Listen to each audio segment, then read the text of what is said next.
ఇక్కడ మరో భయంకరమైన అనుమానాలు ఏంటంటే అడవి జంతువులు చిన్నారిని చంపేసుంటాయా, చిన్నారి మృతదేహాన్ని అడవిలోకి లాక్కెళ్ళిపోయాయా అన్న అనుమానాలు అయితే వ్యక్తమవుతున్నాయి.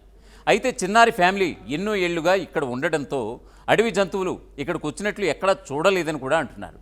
ఫ్యామిలీ అంతా ఈ చుట్టుపక్కల మొత్తం ధైర్యంగా తిరిగే వాళ్ళమని కూడా చెప్పుకొస్తున్నారు. చిన్నారి ఫ్యామిలీని స్థానిక ఎమ్మెల్యే సైతం పరామర్శించి జ్ఞానేశ్వరి సురక్షితంగా తిరిగి రావాలని కోరుకుంటోంది. ఇక ఎవరైనా కిడ్నాప్ చేస్తుంటే కుక్క 4 రోజుల తర్వాత ఎందుకు వస్తుంది అంటే కిడ్నాపర్స్ గుహల్లోనూ కొండల్లోనూ పాపను దాచారా? ఇవే పోలీసుల ముందున్నటువంటి అసలు ప్రశ్నలు. 10 టీమ్స్గా ఫామ్ చేసుకొని సర్చింగ్ పార్టీస్, విలేజెస్ ఎన్యూమరేషన్ అవని, కోంబింగ్, సర్చింగ్ పార్టీస్, అలాగా drones, dog squad, SDRF teams, QRT teams, all టీమ్స్తో ఈ రోజు వరకు చేస్తూనే ఉన్నాము. నిన్న ఒక చిన్న క్లూ వచ్చింది.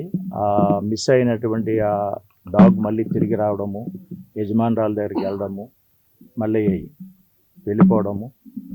ఈ యాంగిల్లో కూడా ఈ మొత్తము 1000 ఎకరాలు ఉంది. ఇది ఈ కొండకి ఆనుకొని తోట. ఈ 1000 ఎకరాల్లో రామారమి ఒక 800 ఏకర్స్ మేము జల్లెడ పెట్టాము.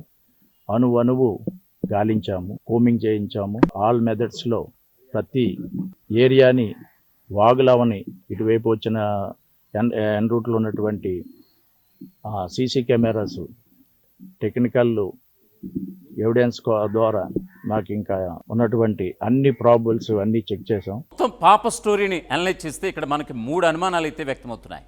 1, కుక్క నిజంగానే ఏదో లొకేషన్ చూపించే ప్రయత్నం చేసిందా? 2, కుక్క పాపతో చివరి వరకు ఉండి తర్వాత ఇంటికి వచ్చిందా? 3, మనం చూస్తున్నదంతా కేవలం కోయిన్సిడెంటా? ఈ 3 కోణాల్లో చూస్తే జ్ఞానేశ్వరి మిస్టరీలో ఇంట్రెస్టింగ్ ప్రశ్నలు కనిపిస్తున్నాయి.